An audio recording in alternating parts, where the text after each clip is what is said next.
Welcome to the Nerdist podcast number 802. Hey, I have a comedy special that's airing this weekend on Comedy Central, you guys. What? Fun Comfortable is airing Saturday at 10 p.m. on Comedy Central, and then it comes out. It's available for purchase next week. But here's what I'm going to do. So this is going to, if you skip through the intros to get to the podcast, then I guess it's your fault if you don't find out about this, because I'm telling you right now. So here's what I want to do. The special that's airing Saturday, the special itself is an hour 15. What's airing for television on Saturday is a 50-minute version for television. Mm-hmm. What's going to be for sale next Tuesday, May 3rd, is the full hour and 15-minute show. So months ago, I said to Comedy Central, like, oh, can I just put the special out as an audio, as a podcast? Can I just put it out as an episode of the podcast? And they were like, well, what's a podcast? No, they knew what a podcast was. And they were actually really cool about it. And they just said, well, how about this? We'll let you put out like the 50-minute version on the podcast. So this will be because ultimately, I want people to kind of have a try before you buy kind of a situation. And I know that, if money's tight for people, I wouldn't want that to restrict them from getting, the show that's if they can't watch it. And so I'm gonna put it out as a podcast next week. But if you want so here's what I would ask. If you listen and you like it and you want to support it, yes, it would be helpful if you went and bought the hour and 15-minute version, uncut special. Or if you hear the 50-ish minute version and you want a full special, the hour and 15-minute version also has some extras as well. We did a Q&A. Oh, nice. And then we also, we did some other stuff. So, and the show's an hour and 15 minutes long. But if you listen to it, you don't like it, no worries. You didn't waste any money, and all you wasted was 50 minutes of your time. And I just hope this leads to a long Blade Runner style, which is the real ending version of your new special. Wait, so was Chris a mandroid? Was he was? Oh, you son of a bitch! People were asking me like, I thought the next special was going to be called Son of Mandroid. I'm like, no, that's what Kyle Clark said. That's not a real thing. It's still coming soon. It doesn't have to be the second one in a row. Yeah. So, so the special, if you watch it on Saturday, April 30th at 10 p.m. on Comedy Central. And then it'll be available for sale, the full version, on iTunes on Tuesday, May 3rd. And then also the podcast that day. I'm going to put it out. And I think as part of the deal, I'm only allowed to put it out for like a couple weeks, maybe a week or two. Get on that shit, everybody. Yeah, so it's a limited thing. That's just sort of what they're, I said, please let me do this. And are you going to number that or give it a fun, like, symbol instead so it doesn't confuse completionists later? Like wingding. Oh, my God. Wingdings. Episode number wingding. Episode number wingding. Yeah. So there you go. So that's all that. And hopefully this didn't come off too salesy or begging you to download giving my them special. More free shit. I know, but I just... he took so much time to explain how he's broing down and giving me a free version of a thing. It's more important to me that more people hear it. Yeah. Because the more people hear it, the more people come out. I want people to come to live shows because I like doing stand-up for people. So, and if you want to go buy it to support, then I appreciate that. That is helpful with the Comedy Central. My goal is that I just want people to hear it. So listen to it if you like it, share it, whatever. And I hope you enjoyed it. It was very personal to me. This one was very personal. It was built around Mike Birbiglia was on the podcast a few years back. And I'm like, where do you write from? And he goes, I go to this place where I'm really uncomfortable, and that's where I write from. And like a closet? No. Like an Iron Maiden? Yeah. No, and so that's why the special is called Fun Comfortable, because I started writing really personal. My previous special, Mandroid, you wrote all the material in which I can't watch anymore, but it just doesn't feel as that personal to me. And this one is very personal stories that I probably should be embarrassed to say in public, and so that's why it's called Fun Comfortable. So it's a completely different vibe, and honestly, I'm nervous about it because it's so personal that if people embrace are like it. On your last special, you're like, and then I jerked off, and then this time you're like, and then I jerked off and cried about it. Yeah, exactly. And here's why. Here's what I was jerking off to, and here's why I was crying. God, now I want nothing more than to find out that your hour special opens with, so I'm jerking off, and then some terrible things happen. It's not that far off. I'm intimately familiar with how your stand-up works at this point, so I have seen behind the curtain. You're going to be very satisfied. A lot of it was kind of dealing with my dad dying.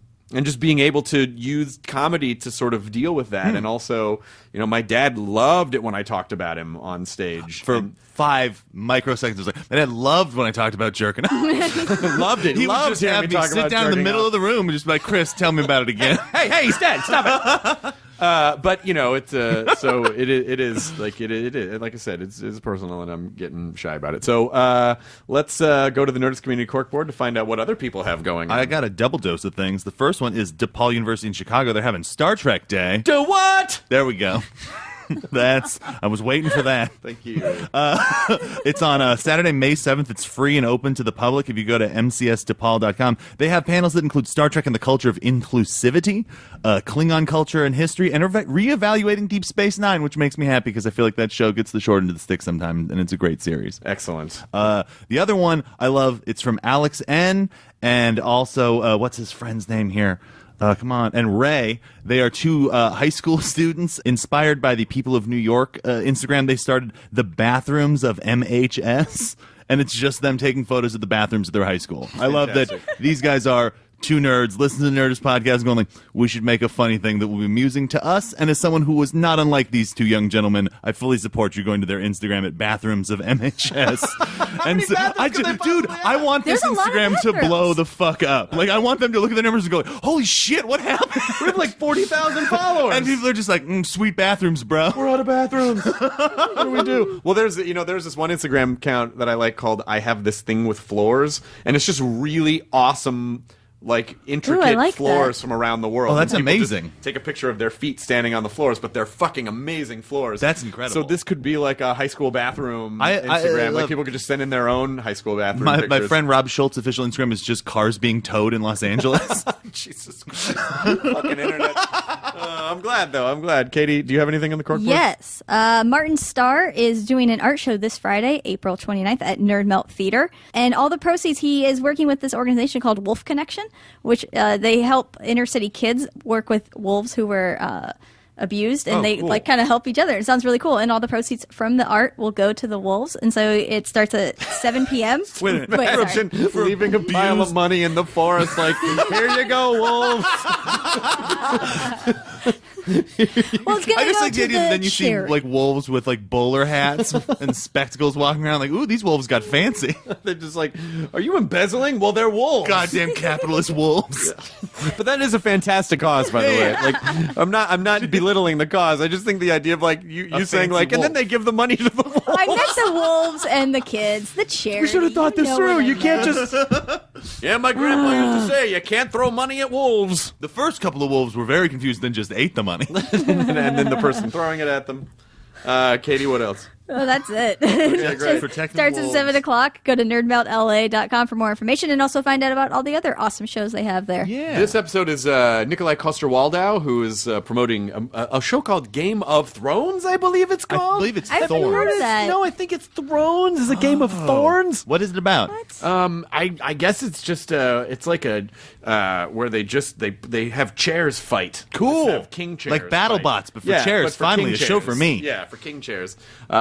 I'm kidding. Because a lot of people who have never heard of the podcast, who just like Nikolaj, are going to listen to this. And Like, be what how a these bunch of fucking assholes. idiots not know about Game of Thrones. It's only the most popular show in the world. Yes, we know about it. We watch it. Nikolaj was great. He plays Jaime Lannister, who is. I don't know. Weird Would you seeing say him with he's 2 chaotic hands. good, or would you say he's? I would say chaotic neutral. You I don't think think he's you chaotic can neutral. lean towards good. Right, you think he's I don't chaotic know if anybody on that show can lean fully towards chaotic good. No, probably not. This episode also brought to you by Stamps.com. Ooh, what's that? Well, you know what it is because you're on the It's podcast. a stamp a lot, website. Kyle. It's a stamp website where you can print Because I hate out- going to the post office. Well, over 600,000 small businesses already use Stamps.com. That's a lot. There's a lot. There's a big number. So to get postage right from your desk, you can have it 24 hours whenever you need it. Turns your Wait a computer minute. and your So printer into a... 4:30 a.m. I sit up and go, I need stamps. I don't have to go and find an all-night store that sells stamps. You know, that story makes me think too much about your life and what you do in the middle of the night. Well, it's a lot of mailing weird things to people when I first have that impulse to do it and don't question it. Well, the answer is yes. You All could right. do that. It's that convenient. Focus your time where you want. Grow your business or get up at 4:30 in the morning and mail things to people that don't have anything to do with anything. Sometimes you're like, you know what? Matt Myra needs a bag of my hair to be sent to his work office. Right now, sign up for Stamps.com and use the promo code Nerdist for this special offer, a 4-week trial, including a $110 bonus offer, including a postage and digital scale, and not a bag of my hair. Don't wait. Go to Stamps.com before you do anything else. Click the microphone at the top of the homepage and type in Nerdist. That is Stamps.com. Enter the promo code Nerdist. Here's Nerdist Podcast number 802 with Nikolaj Coster-Waldau from Game of Thrones. Game of Thrones. Game of... Did you ever hear Anamanaguchi's... Oh, yeah! Thrones, yeah. Game of Thrones, yeah. Game of Thrones, Game of fucking Thrones, Game of fucking Thrones, Game of fucking Thrones, Game of fucking... Katie, row the thing. Now entering Nerdist.com.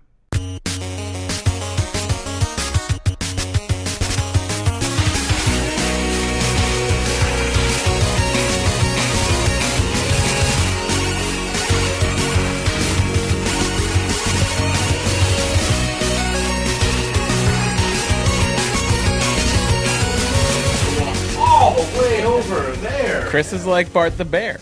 Yeah, I know exactly. Park it right there. Park right there. So great. We're gonna give him whipped cream if he does something really good. No. Yeah. I brought some. Why was that never an We're option? talking about the bear, Game of Thrones, and I'm saying it was right next to set. It was parked in his trailer or cage. To get it out of the cage, the whole crew had to applaud. Like, hey, Bart! Hey! And then slowly it would like, and after each take, you would have to do the same, and it would like, and then would get whipped cream. So the bear was that much of a narcissist that it needed to know that it was loved before it would come out. Before it even performed. Yeah. I can relate to that. Now we just got to add whipped cream to the equation, like you said, and everything's going to be amazing. I'm trying for years to add whipped cream to this equation. I wanted to come to the premiere Sunday night, but I had to work. How was it? How was It was fun. It was great. you- It was big. It was enormous. I heard. But the most important part of it was, episode 1 was it was the best episode 1 so far. It was really cool. Do you like seeing the show with that many people at one time in a crowd? Yeah, I mean, I remember, was it last year or the year before, they did like this special IMAX thing for episodes 8, 9, and 10 of season 4. I think it was last year. And I saw that. And it's just amazing how it holds up on the big screen. It really is cinematic. And it's beautiful. It's like a bunch of movies. Like every episode is a movie, basically. Yeah. And then sitting, of course, with 1,000 people. How many were in there? It was great. Were there any laughs in it? There were some amazing cheers. Yeah. Yeah. There were like, I can't tell you, of course. What? Wait, what? What? Why can't you just lay it all out? So what happens at the end of this season? This new season that's coming up? Just 5 minutes. The end last scene is this. It's actually me, Jamie. He opens this variety show. Oh, that's a great idea. And he comes out in drag. Yeah. That's been his dream The forever. entire time. Yeah. Yeah. And he Does he call it Stumpies? Because I think that'd be a great name. He doesn't call it Stumpies, Okay. but That's what his dancers are called, though. that's what exactly. The Lannister Stumpy dancers. And then he has this beautiful song, very emotional. You know, people would watch the shit out of that. You're joking. People would watch that. I would watch it. Yeah, I've been pitching that every year, but They still just aren't. no. Funny or Die, or a Nerdist, if you will, should If you will. produce a Game of Thrones 70s variety show as though it took place. It would be great. During- That's a Right. fantastic idea. You mean kind of like the Brady Bunch Family Hour Yes. type situation? Yeah, or your Johnny Cash variety, or Right. Donnie Well, we and did Marie. that thing. Coldplay did that.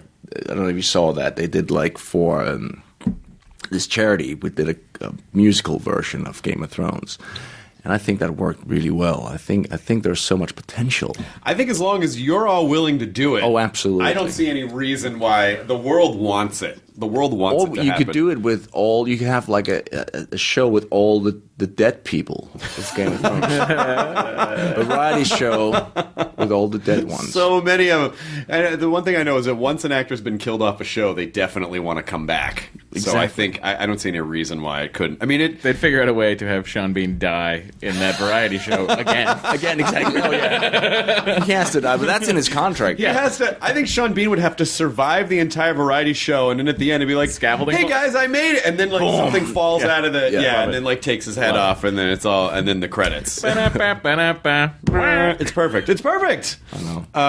I actually did not know for a long time that you were Danish.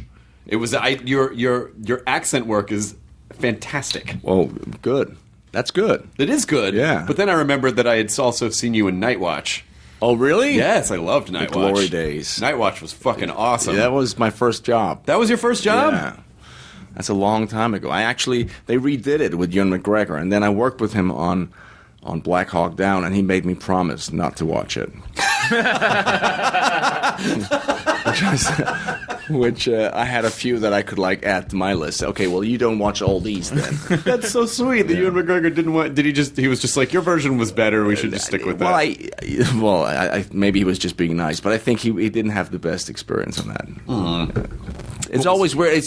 I think the director chose to direct it, the remake himself, and I think that was a mistake, because then he would just kind of want Ewan McGregor to do what I did, which is a horrible situation to be in as an actor. Sure. Where he's kind of showing him. Could you? I thought we all learned that from Gus Van Sant's Psycho. That you didn't need to just do a shot-for-shot remake. They did it pretty well the first time. Yeah. It was okay. The first time. There's a reason. He does Good Will Hunting. I know he was a little unknown, that director, but still. It's crazy. I mean, come on. They're like, you can do anything you want, Gus. And he's like, I want to do a shot-for-shot remake of Psycho. I mean, that's basically amazing. just that's like a director's version of karaoke. You're just Totally. Yeah, that's basically. Well, all if it you is. remake, just do a bad one. Right. Yeah. Don't do the great ones. Yeah. No, remake bad movies. Yeah, that, that's okay. Didn't quite, No, it didn't. It's a good idea, but we can make this better. But, Or like Zero Hour turned into Airplane. Yeah, you could totally do that. Just do that. Do a comedy version of Psycho. Or let's just start hitting all of the Police Academy sequels. Like, let's go in and work there. I would fucking love if next season of like Bosch. Are you doing Michael Winslow? Yeah. Remember that. I wanted to learn to do that for so I would watch a All the mouth sound procedural that would every episode was the plot of the first, second, third, fourth, fifth, and sixth Police Academy movies. As a procedural. Was it that That'd be many? amazing. Did they make that Oh, many? there sure were. I think there's a seventh one. As a comedy or just like as a serious? As a serious straight Like they up. did with Teen Wolf? Yeah. Like Citizens on Patrol, they're going to have to Like they did with Teen Wolf on MTV, basically. absolutely. Just yeah. But did you? But then it just becomes Law and Order. I know, but there could still be a guy that makes those noises with his mouth. Yeah, I'll be there. I love that you know Police Academy and Michael Winslow, because I don't what. So when you were growing up, like how much of your entertainment consumption in a pre-internet era was Danish based, or how much did you get from like Germany or Sweden or Very little. Most of it was American. And you guys, you infect the whole. We do. We're a virus. But American English. Yeah, American English. So English is a pretty wide. I mean, you go to Europe and you realize, oh yeah, a lot of people speak multiple languages because it's such a. You have to. You have to in order to communicate. Yeah. So I remember the first show I saw, and I remember was American show. At least the one I remember was Soap. Oh, the best. Yes, Richard Mulligan. Oh, I loved that. Yes, when he thought he was invisible. I know. It's just a great idea. That show, that's got to be somewhere on the internet, right? Somewhere, Soap must be somewhere. I think for a little while it was on Amazon Prime. Now that's something I got to go buy. Yeah, you're right. Soap was amazing. That was What was amazing. what was your impression of America before you came? Oh, first time I came, it's funny. I'd done a short film with a friend who was at the time at the film school. I was at the theater school in Copenhagen. We went out, and we went to New York, and he wanted to he rented a cinema. Now we were gonna get agents. It was all gonna happen. But it was amazing. And we were staying with a friend of his right around the corner from Christopher Street. And I remember I was thinking, wow, everything is so environmentally conscious in this country, because there was all these rainbow-colored flags. And I was like, wow. And so many men that are so well-groomed and nice to me. So that was the first thing. And then I remember being really disappointed going to Planet Hollywood. And I saw This is not a planet? I saw Robert De Niro's... Oh, was it... Yeah, it was. I think it was Robert De Niro's. It was supposed to be the jacket he wore in Taxi Driver. Right. And I was looking at it, I was like, because I loved that movie, and I was like, that's not the jacket. You knew that wasn't the jacket. That's not the jacket. And it was Shots just fired at the Planet Hollywood So I was like Memorabilia already there. I was Association. like, wow, really? They would not put up the real one? So you're saying that? Are you saying America is a facade, a lie, perhaps? Yeah, I'm not surprised actually. No, but I think most people would not recognize that who went into Planet Hollywood. No, probably not. But then, and then what else did I do? I went up inside the Statue of Liberty, which was really cool. I don't think I've ever done. Have you ever done that? Can you do that anymore? I think you can again. Okay. I had never done it. No, I've never done I it. was actually, because my friend is out, the director is out here now. We're actually going to do a movie together here. And he, I found these old pictures, and it was kind of, that's, the time has passed when you see that picture of us going back on the boat from the Statue of Liberty, and we're so happy, and just behind us you have the World Trade Center. Oh yeah. It's like so eerie. You go, Yeah. oh, wow. Yeah, the world has changed a lot. I mean, immediately changed a lot. And it's also kind of strange to think how long ago that was. How long ago it was. I mean, I know. like 15 years. Yeah. But it still feels like, that's... Well, it's so present. Yeah. Yeah. So what is I've never been to Denmark. Always wanted to go to Denmark.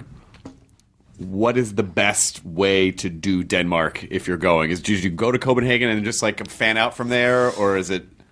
Copenhagen is a great city. You go there in the summer, and it's light, until midnight, and then you have 2 hours of darkness, and then the sun comes up. So there's a great, if you like to go out, there's a lot to do. Yeah. Great bars, great restaurants.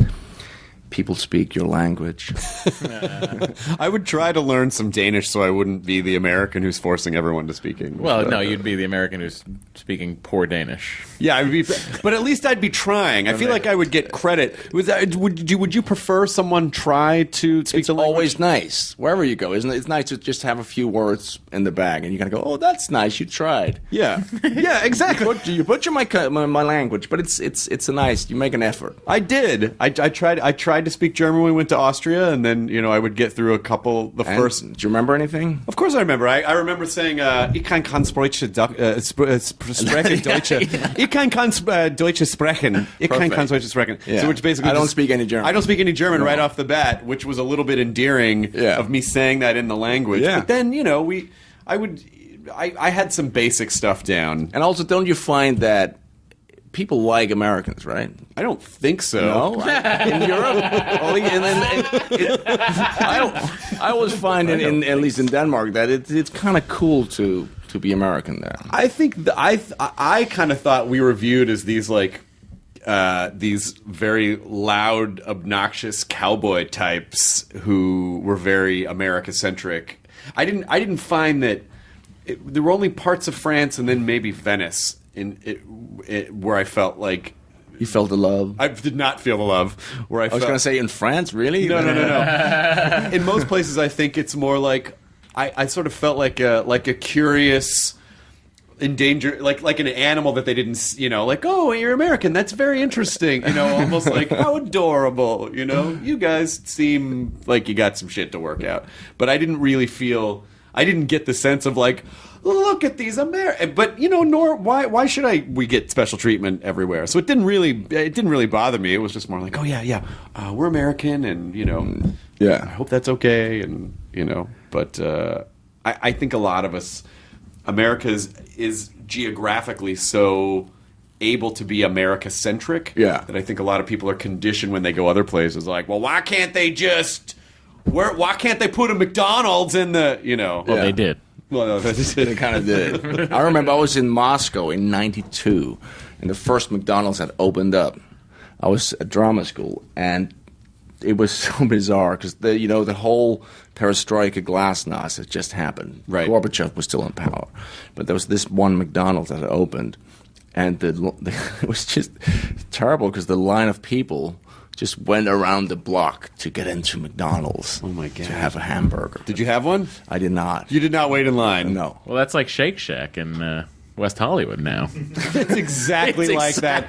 Shake Shack in West Hollywood is exactly like the Glasnost era McDonald's in Moscow in You 92. think I'm kidding, but if you drive by at any time of day, there's a 3-hour line. I'm Really? getting nods over here. They agree. What Thank is you, this guys. place? I don't know this place. Shake Shack it started in New York. It's just a burger fry place, and It's they finally special. opened one up on the West Coast. So all what that means is there's as long as they're open, All the there New is Yorkers are going there. It's like, oh, there this is a hard. line. It's ridiculous. But the difference is that those people in Shake Shack have never heard of a fucking Shake Shack before. Like McDonald's in that era in Yeah. it was such a big. I don't know, political Chris. I shift. think the political shift to get that Shake Shack in West Hollywood is very similar to Perestroika. Okay, I think you're. Okay, I'm sorry. I hadn't thought it through. Yeah, Matt. thank you. Go Yeah, ahead. he's absolutely right. I'm so sorry. I guys. hadn't thought it through. I appreciate it. That's so when you're going to drama school in Moscow, are you doing plays in Russian? Or? No, I was in Denmark, but we did this exchange Oh, gotcha. with students there. So they came to us first, and I had this little 1-bedroom apartment. I had 2 guys stay with me, and I was such an idiot. I was 19 years old, so the first thing I thought I was going to do, I'm going to take them to a mall. And I just remember walking them through this horrible place and just seeing their faces going, you could tell they were going, why is he taking us here? Does he really want us to be impressed by this shit? And I just dragged them out. And Sorry. I'm sorry, I didn't mean to do that. This is where we buy a lot of things at the same time that we don't need. No, I know. But then the funny thing, when I came back to Moscow, they took me to a mall on the Red Square, which is called Gum, I think. It's still there, but that was actually interesting because it was basically at the time empty. So there's like every store had like 3 items you could buy or look at, but it was so weird and depressing. Wow, why was it so empty? It was just people. It just didn't have Depressed anything to economy. sell. They didn't have anything to sell. It's Perestroika, just like West Hollywood's. Right, but Shake it's Shack. just- Exactly like Shake Shack. Yeah. I mean, come on. Chris, I mean, The parallels are obvious. Yeah, I mean, it's if you look at it from any angle, I mean, they're relatively identical.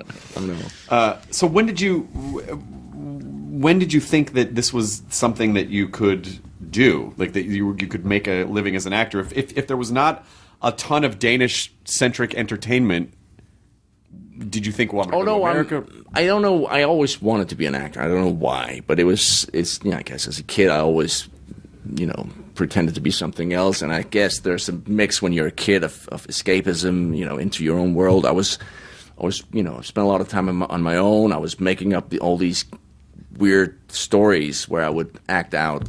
Usually I would be some kind of guy who became world champion in something.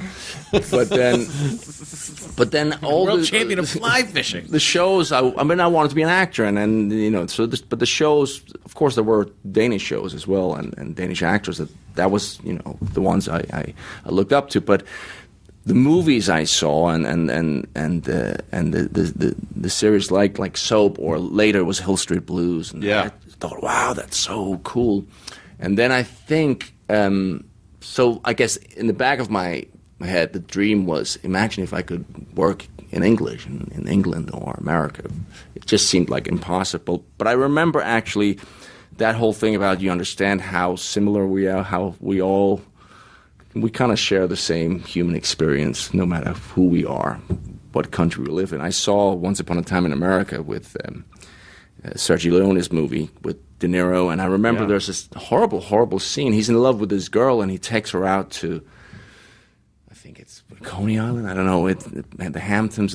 And he opens up this hotel, and there's a band playing, and he asks her to marry him, and then she says, "That's really nice, but no." And then he does a horrible thing. But anyway, my point of the whole thing is, I saw that movie and I identified 100% with this kid who was a gangster, turn of the century New York. And I remember thinking, that's amazing. I mean, how does that work? How can I live in a village of 40 people in Denmark, and I share this guy's everything about him. I understand it.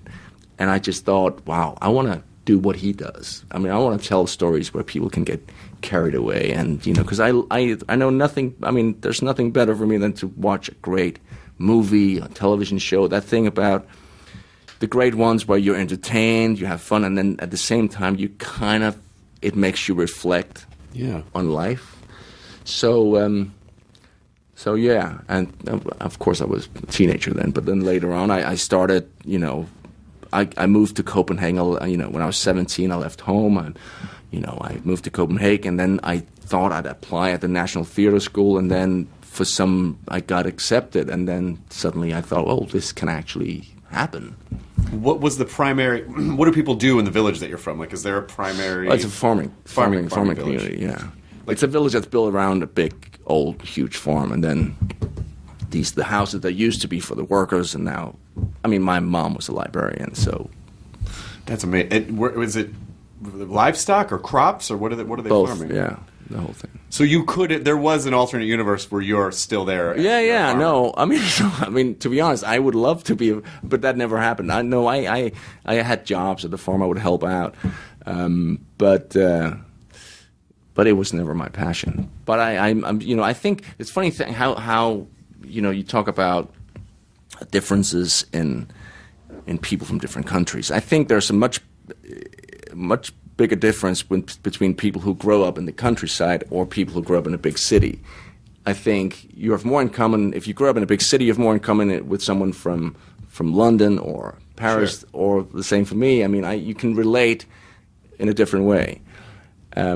Just to go back to that whole thing about human experiences, kind of. Are people from your village impressed by what you're doing? Are they like, well, it's nice, but it's not real farming work? I don't go back. I haven't been back for years and years and years. So I think they're okay with that. I think the whole thing. I never told anyone I wanted to be an actor. I didn't tell my family until I was accepted because it seemed like impossible. And why? I've always been that kind of thing. I don't want to say things out loud in case they don't, which is silly in a way. In case they don't happen? Well, it's kind of the opposite. I think if you talk about culture in America, it's kind of the opposite. It's so people always tell you they're going to go and do great things, which is great to do because you set yourself goals out loud. Sure. And very often they won't happen. Sometimes they do. Where in Denmark, it's kind of frowned upon a little bit. Like, who do you think you are, man? You're just a little kid in a village. You're not going to leave this place. So you have to just go do it. You have to just have to do it. Yeah. Action speaks louder. I knew I was going to do this, but I didn't want to tell any of you guys. Yeah, sure you did. So surprise. But do you envision yourself ever just going back there and living and... Not there, no. No, I don't know. I'd like to... who knows? My wife's from... It's kind of similar. She's from Greenland, and she grew up way up north, basically on the ice, and from a small community. So now we live in a city. So I think both of us would like at one point to maybe move out of the city, but who knows? Yeah, I know. And there's and you're just you're in the middle of this thing. The thing that happens with that the thing that's happening with your show is a very rare. Yeah, no, it's a very rare thing, and it's the fan base is. Very rabid. People love. Well, don't you think? Because the thing that the last 5 years, the whole being a fan, following shows, has just changed so much. Because I'm not an expert, but it seems like the online community is so intense, and there are so many outlets, there's so many ways to meet and discuss shows or art or whatever. And you have the Comic-Cons around the world that are just massive now, and it's kind of gone from being like a niche thing to being like everybody and loves talking about shows and being passionate about shows and being really into it, and it's no longer a weird group of people, but it's everybody. Well, it's also it went from being entertainment to becoming a lifestyle. Like people, it is a legitimate lifestyle, and I know because I host a show that follows Walking Dead that kind of talks about Walking Dead, and now they're going to do I heard about that. Game of Thrones at the same time, which is not surprising to me at all because when you have a show like that has so many characters and so many storylines and so much really intense. There are scenes from Game of Thrones that still, sometimes when I'm lying in bed at night, disturb me, are haunting. Yeah. So it's not surprising to me. I think people just throw a lot of their identity into a show. Yeah. And they need to talk about it with its. But it is a testament to the sense of community that humans need, no matter what the community. No, absolutely. is. And I think that also just the fact that with all the streaming, the way you can kind of go and watch the whole story, like 10 episodes in one go, and then you get filled up. I mean, you get really filled up with this story that you have to share it. Yeah. It's not just. Did you see that show? I mean, it's a much bigger thing.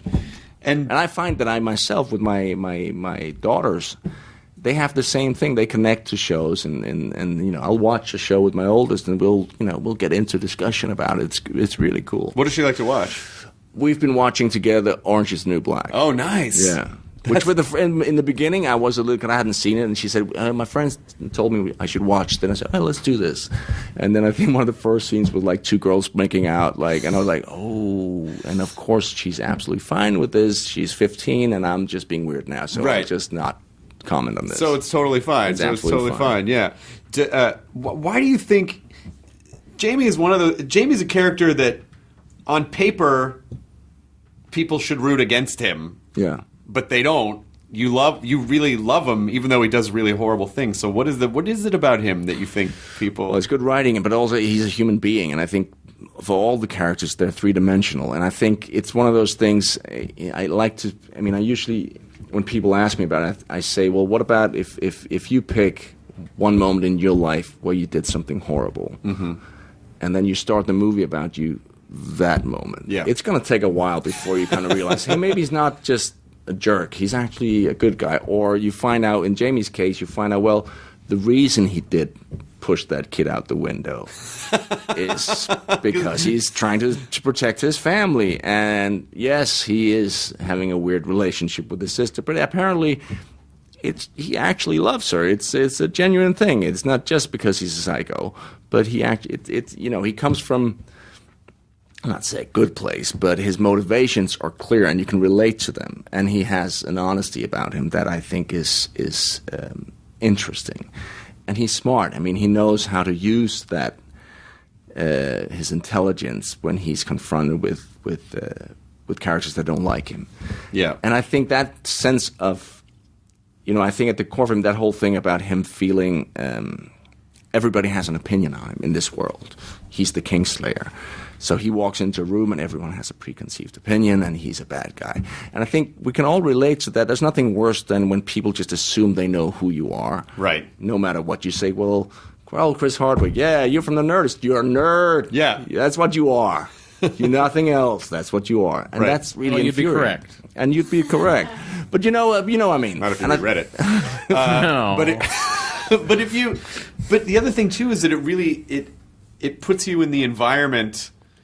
When you start considering the environmental factors in these characters' lives, it's actually not that surprising, and I think there's a really interesting family dynamic study of psychology with having this kind of domineering asshole for a father and how three children essentially express, like how they process that and express that, a favorite, a daughter who was not, Yeah, and then a son who's kind of basically blamed for the death of the mother and the wife. Right. I mean, it's not great. Right. It's not a great starting point for, to grow up in that situation. No. So actually, I think everyone probably does surprisingly well with the environment that was put before them. Yeah. What do you think it was about him that kind of did he always have that humanity, or do you think he had to learn to grow it? Well, I think it was always there, and I think that it's one of those funny things which is so great about doing a show that lasts for so long that you actually suddenly have time to get to know a character. Because in the first season you kind of just see his actions. You don't really hear him talk that much about himself or, other than he just comes out, he shows up and he's a bit of an arrogant prick. Yeah. And you go, ooh. But he might be funny, but he's still arrogant. I think for me, there was a few moments in season 1. There's a scene with Ned Stark when Ned Stark comes to King's Landing, where they have a scene where he's actually starting to he's asking, would you like to thank me, basically, because I kind of saved, the truth. And Ned Stark says, you're just an asshole, move away. And I just think it's the writing and it's the character, and then I think with all the characters, you always know there's more to it than just what meets the surface. Right. And I knew when I read the script and when I spoke to the guys, they told me about the first 3 seasons, and they told me how it would end. Those 3 seasons, that arc would end with him in the bathtub with Brienne of Tarth, and finally telling the truth about what happened when he stabbed the Mad King. And I thought that's such an interesting journey because, as you said, you see him first and you just go, what a horrible person. And then later you realize, oh my God, he's actually saved hundreds of thousands of people's lives.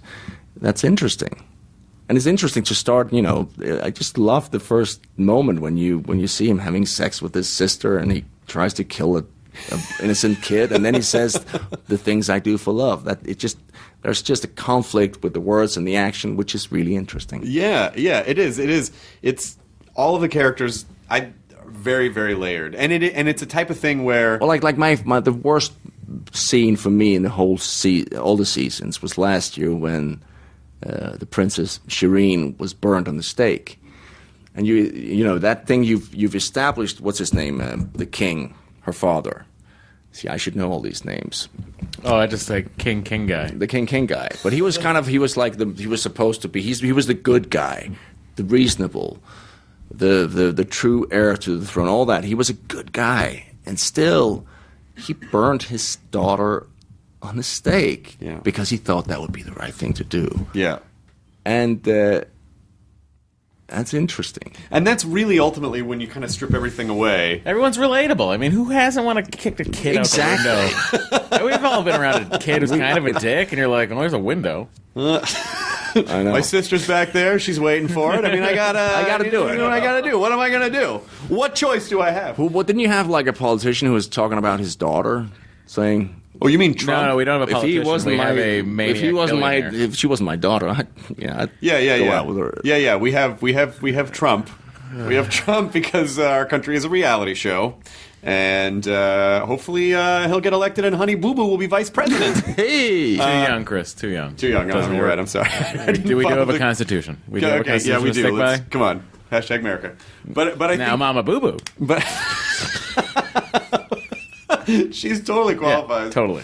I just can't wait to see the national pageant. Do you then feel like here in this town, because this is more Democrat territory here, right? So you would go, wow, why would they vote? Hollywood's pretty liberal, except for the why people would you that vote run the for money, Trump? if you know and then what I mean. You go back a little in time, you go, wow, but you did elect the Terminator.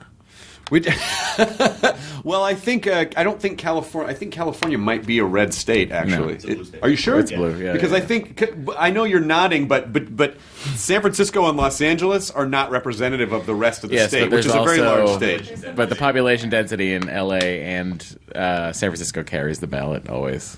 There's 13 million people in Los Angeles. Yeah, for That's some as reason many I people thought as are in I thought it was Massachusetts. closer than people thought it was. No, I think there it are is. large swaths of rural farm, as you can see when you drive up the 5. Yeah. And I'm sure the 45 people that live there vote Republican. San Diego's pretty big. Orange County's pretty big too. But I think ultimately it is kind of it's a very strange time for us politically, because it's just what's happening right now. I think is even a complete puzzlement to political experts in our country. So I can't even imagine what. Well, it looks like what's from the interesting. outside. Oh, well, maybe we shouldn't talk about politics, but I just think it's interesting because in a way, on both sides of the aisle, the same thing is happening. People are fed up with.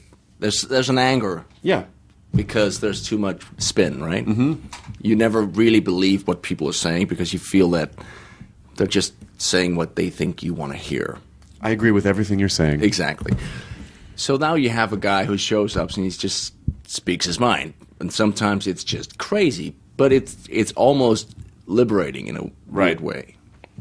And the same on the other side. You have a person, Bernie Sanders, he believes in what he says. You kind of believe that he believes, right? Yeah. I mean, and that I think is strangely enough almost enough. It doesn't seem that people care too much about going into the actual. They just want to feel like they're not Politics. being lied It's not to. about qualifications or if they'd be good at the job.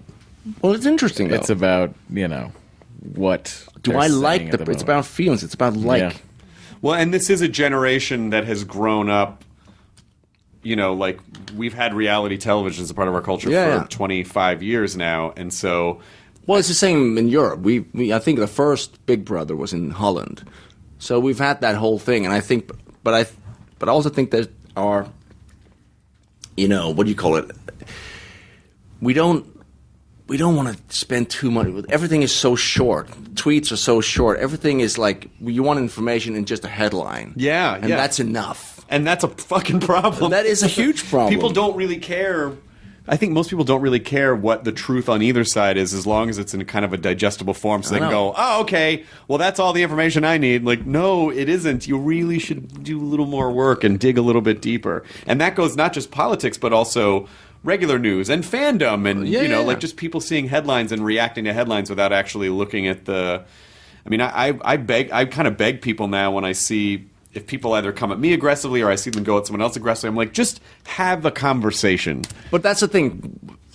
Now, to get back to Thrones, like, for example, we had that, me and Cersei had a very controversial scene, as it was. Yes. But then when you explain what you were doing, what we were trying to do, that doesn't matter. Because it's not a conversation, it's a statement. Right. Suddenly you realize, well, this is not, nobody really wants to know anything, because it's more exciting just to stay with the headline. with the anger. Right.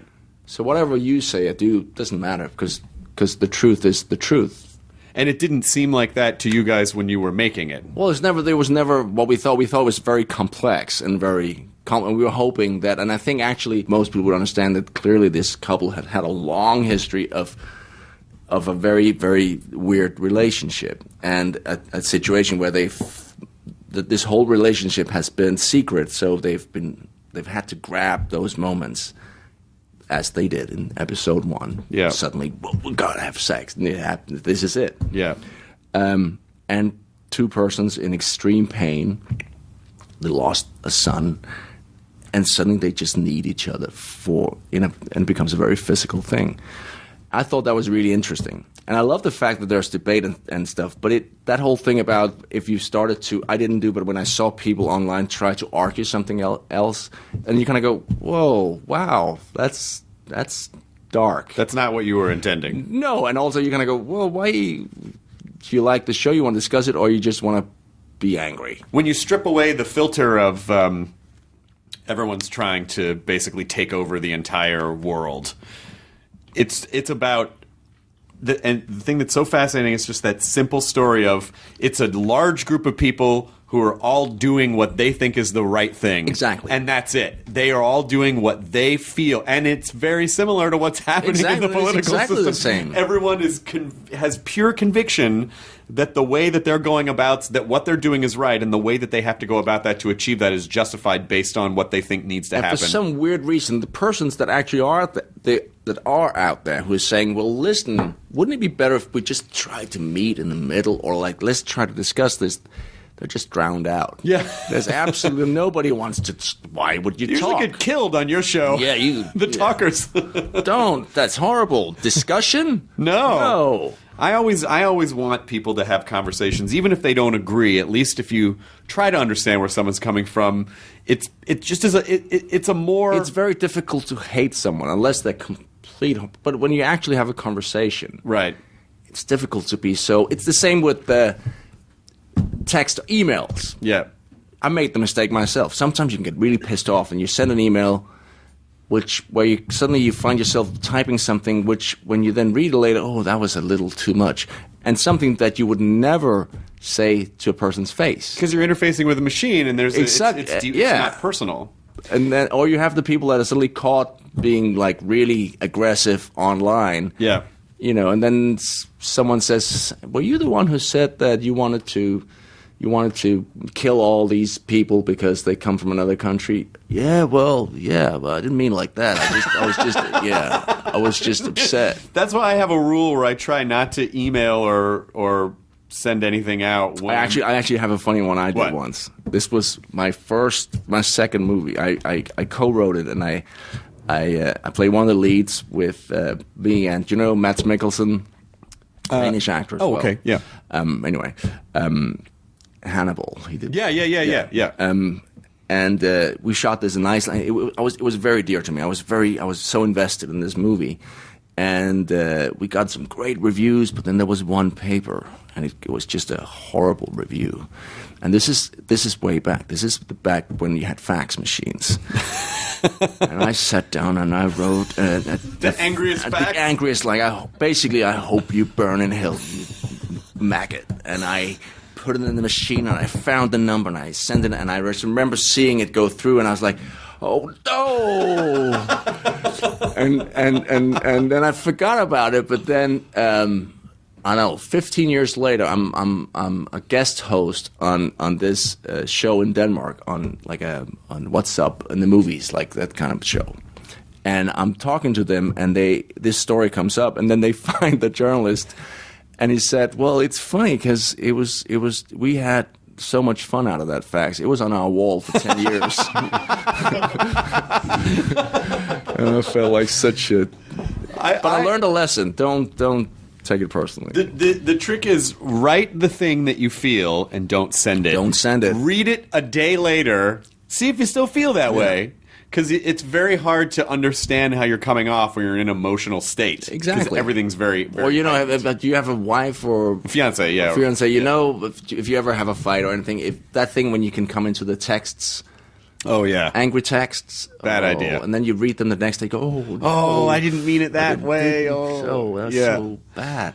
I've actually gotten... And you always end up the age of 7. Yeah, absolutely. That's it. When you get to the point where it becomes like when you're communicating with someone and it just becomes like a name-calling match, it's like, well, you're not even... And remember what you did 2 years ago? Yeah, exactly. Yeah, exactly. The goal should be to understand, not to just bark at people. Yeah. But it's very hard because no, it is hard. People. It's a very weird time. It's a very tumultuous time in human history, and I think people are they're carrying around a lot of anxiety all the time. So when they see something or something triggers, you're getting the weight of all that, everything from the last time that they were able to kind of blow off steam to then. Yeah. So it is. I really do try sometimes, and it's very hard. It is hard. It's very hard. I know you're on Twitter, but are you pretty active on social media? No. I'm trying to learn, but Brave. I mean, it's funny it's funny how sometimes you get these tweets where people clearly try to get some kind of angry response and something, which is, I think that movie you did just sucked. It's the worst piece of shit I've ever seen. What do you think about that?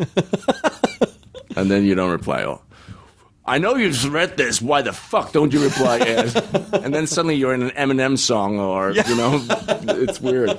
But for the most part, it's I try to reply sometimes, and as you know, 99% is really nice and interesting. And were you emotionally prepared for the kind of explosion that Thrones had on the culture? I mean, did you when you were doing it, were you think, I think people are probably going to like this show? I mean, did you have any idea? I know, we had no idea. Because you're secluded. You're shooting this in the middle of nowhere. I know, exactly. And it seemed like it was funny because when you told friends in the business about it, and it was just that classic, because I know that feeling as an actor. There's nothing, you love your fellow friends and actors to do well, but not too well. Well, you know that thing, it's like, I love it, he's so good. It's, oh man, really? You got the lead in Star Wars? That's amazing for you. I'm so happy for you. And it's a little hurt. I mean, you're happy for them, but it also hurts a little. We're human beings. Yeah. And so I remember telling friends, I got a really great part on this HBO show, and I could see they were really happy for me, and I could also see that they died a little bit inside.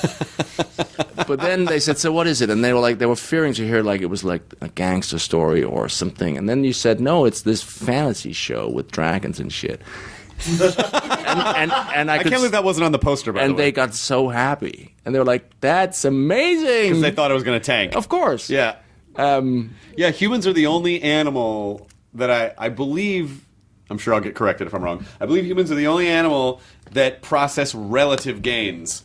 Most other animals just be like, well, I have this, and that's enough, and you have that, so that's fine. I don't need... But humans are the only ones that's like, hey, I got all... Oh, he's got like 10% more. Fuck. Suddenly this is not that nice. Yeah, which is basically Game of Thrones. Exactly. It's all about relative gains.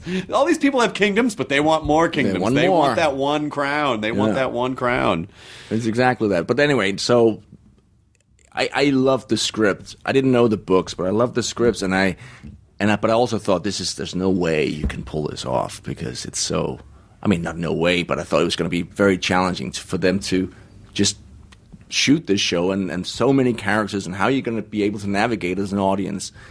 So when it did succeed, I was surprised. And I in Denmark, it only aired on a very small pay channel. Nobody really saw it. So it wasn't until I heard, I was told that it was doing really well, of course. But then we came out after season 1 to Comic-Con in San Diego, and that it kind of made me realize that it was doing more than okay. Oh yeah.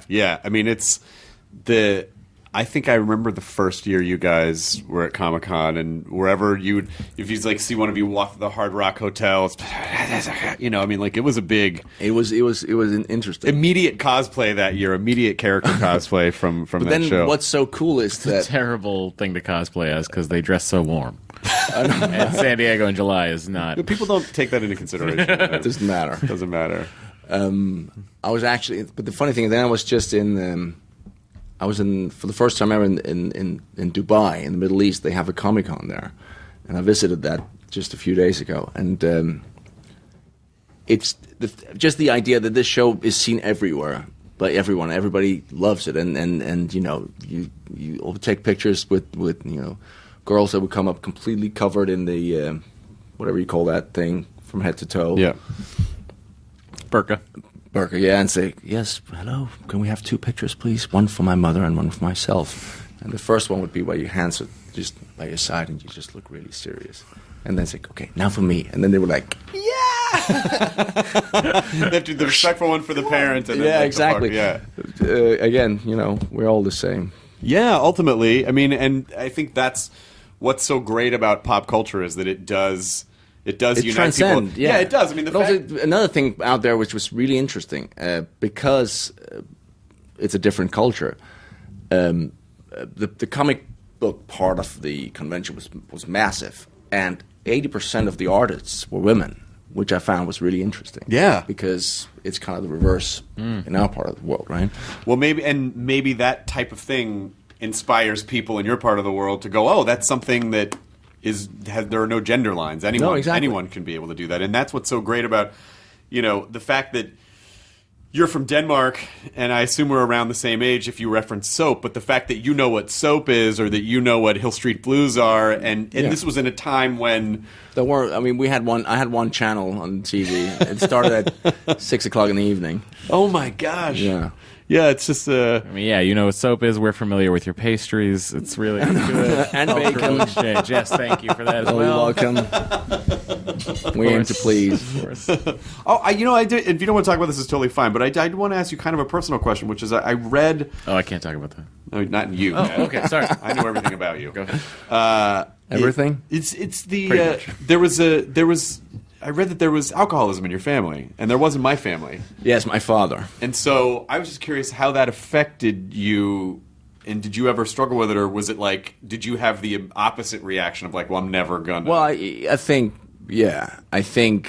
when you experience what that does to your family, and of course to my father first, he killed himself drinking. But it always surprises me when you have an extreme alcoholic in your family, and then you end up drinking yourself. I mean, for me, it was just like that was the last thing I wanted to go through, because I just saw the horror of that. It was. I don't know. I mean, So I basically have used him as a great way of just whatever. I wonder what Dad would do now. I'll do the opposite. Yeah, that is really fascinating to hear that. But I mean, and sometimes I'm also being, I have to stop myself from being. I have kids now. Yeah. And my oldest is 15, so that whole thing with the drinking and all that is starting to happen, as you do in your teens. And I have to stop myself from being too. I'm very worried about that. Yeah.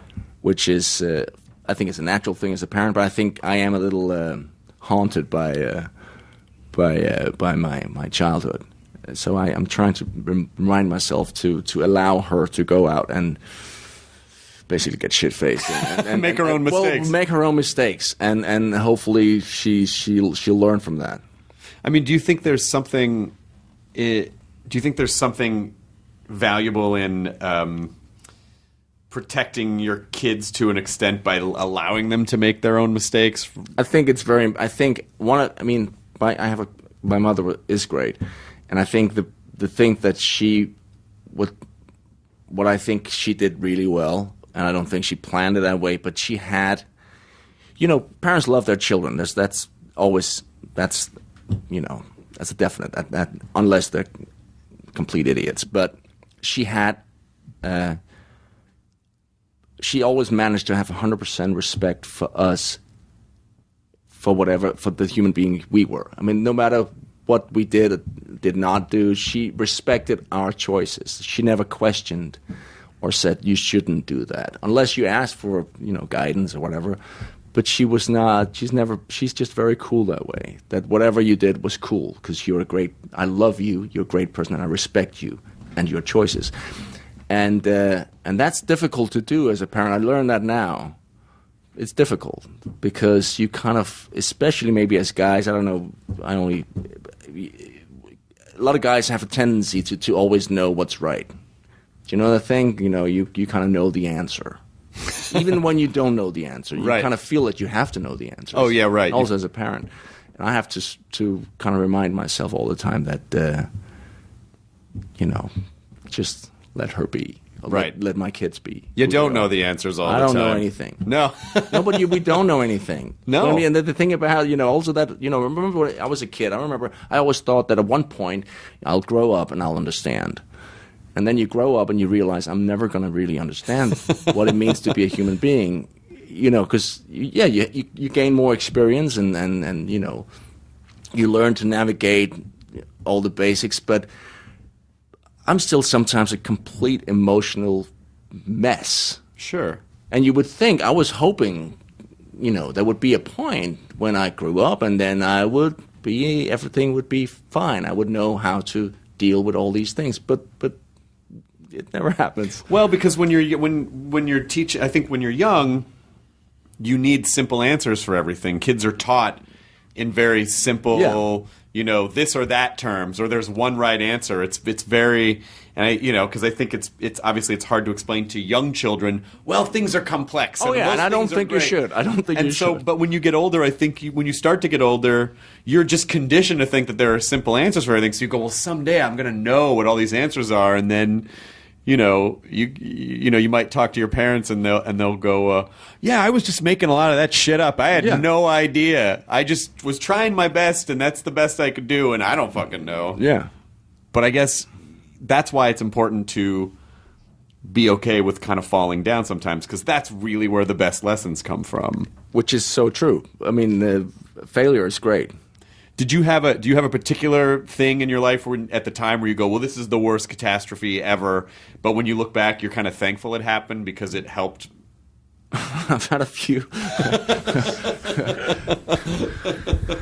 But I'm so glad you asked me that question. I need to talk about it. Let's talk about our feelings. I mean, I don't know. There's a million times when you've done something really stupid. I remember as growing in the 20s, I don't know if you've ever been jealous.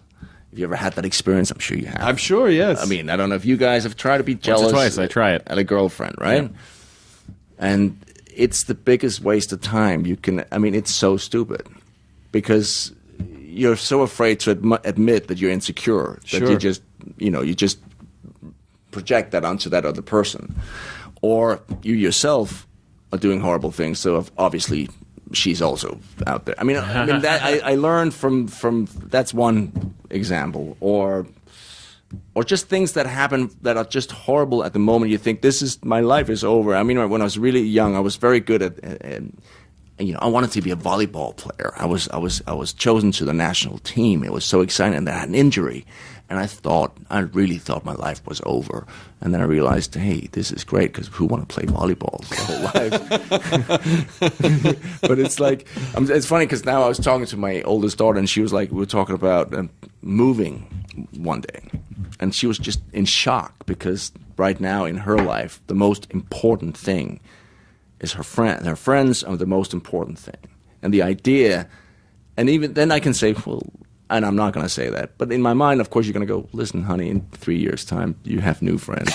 But that's the way it is, When you go to college. Yeah, it all changes, and then they become the most important, and, but yeah. But what's so interesting to me about that now is that I feel like most kids communicate so much via their devices. Yeah. And, the thought, my family moved a ton when I was a kid. We moved a lot. And so, but at the time I remember, well, you could call that person every once in a while, but there was very little chance you were going to really communicate with someone ever again. But it's so easy to communicate with people now via devices, and that's how people do it anyway. It's also interesting how many people also of our generation that suddenly have reconnected to old friends or school friends, and suddenly it's, oh yeah, we're Facebook friends. And all that. And I don't know if that's probably good, but it's also... I'm coming over. What? I haven't talked to you in 25 years. Please don't come over. Please don't come over. I don't live there anymore. That's not where I live. Please. But it's like, have you ever been to like a reunion thing? I skipped my reunions and I regret it.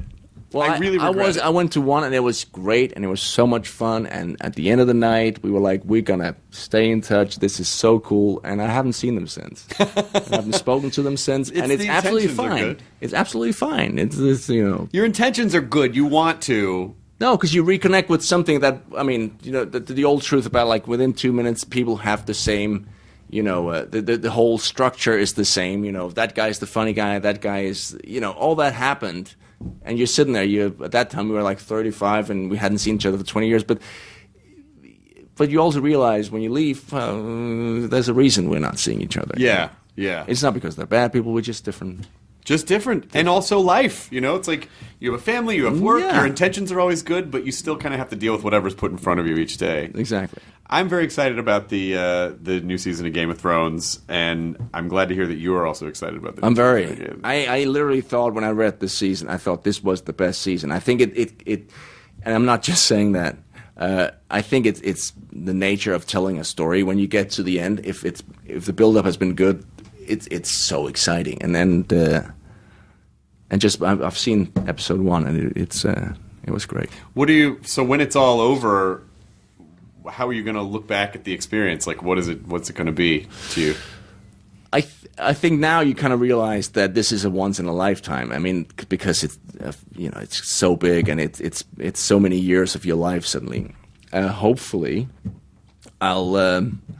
I'll stay in touch with some of the people. It won't be like but I'm sure there'll be like Game of Thrones reunions down the line. Oh, there's always going to be a convention. Well, we're going to do the variety show hour, the Lannister Variety Show. I love it. The Lannister Family Variety Hour. I can't wait for that. I love it. I think and then like it could be like in the same time slot as the Stark Variety Hour.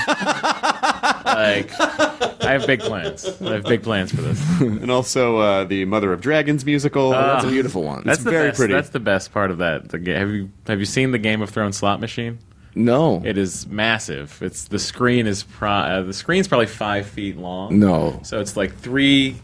You can, if you max bet, you bet $5 a spin, and it's 3 separate games. It's Lannister, Stark, and the dragons.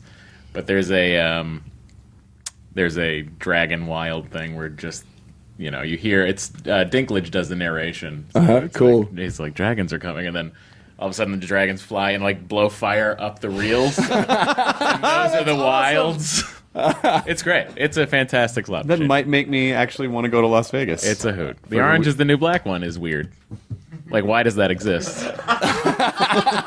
But I played it for about an hour because it just loops that Regina Spektor song over and over again. So I was just like, no, I'll play this. And I was like, oh, God, less than an hour here. By the way, what do you think is going to happen with like virtual reality? Do you think we're going to have shows where you can actually put on a thing and be in there? I think, yes, I do think we will have some of that. I think virtual reality... Just because I know you were about to end the show, so I thought we'll... Yes, just one easy question. Yes. What's going to happen in the future? What's going to happen in the future, and philosophically, how do you think that will affect humanity as a whole? Exactly. There are very simple answers. I honestly think I think what's going to be really interesting to watch is everyone is super VR. Everyone's so that's a buzzword right now. VR. I do think it will have a cultural impact, and it's going to have an impact on gaming. I think it'll have an impact on sporting events And porn. Yeah, it'll have an impact on porn. There's we did a thing at midnight where it's this guy had on this basically like it looked like a frog suit, like an old commando frog suit. And he had these like fake boobs, and then this undulating thing that and he was you saw that, and he was in this kind of virtual anime porn, and when I see that I go, yeah, well, people are never going to leave their houses again, but so I think definitely it's going to be the end of the human race. It will be the end of the human race, like it will be the thing that creates the end of the human race, but I think, but I don't think VR is going to be for everything because ultimately. VR is really cool for a minute for most things, and then after a minute, you're like, okay, I get it now. It's when you're watching a show, like a live theater show. Yeah. It's fun for a little bit, but then you start looking around. You're looking at the other people that are in the VR shot. You're looking at the ceiling just because it's so like, wow. I think augmented reality is really the thing that's going to have the greatest impact on our culture because that will change the way people interact with computing. It'll sort of fold computing into our world and sort of turn us into makeshift cyborgs and also just change the way that people interact with objects and other humans. I think that's going to have the greatest Well, how will that affect impact. masturbation? Well, you could do it in just out in the open. You could just see whatever porn you want. Like sign me up. On the subway, you could just see it projected with your screens, like it's hitting the back of your retina. I was on the subway in New York. Yeah, I read about it in the paper. It's a horrible story. I'm sorry about that. Well, but you shouldn't do that. You really shouldn't do that. Listen, it looked like they were enjoying it, so I continued. Keep telling them. But it was like right around Oscar time, and there was a dude that was on the jammed A train just watching The Revenant on his cell phone. Oh yeah, no, really? Like of all the fucking movies, all the movies you can watch choose to watch on your cell phone. And I think I think the other problem with VR is that I love the work that God damn it. This look at this him. DP is amazing. You're getting chewed up by that tiny bear. But I think Get him the whipped cream. There it is. There it is. I love pocket-sized Tom Hardy.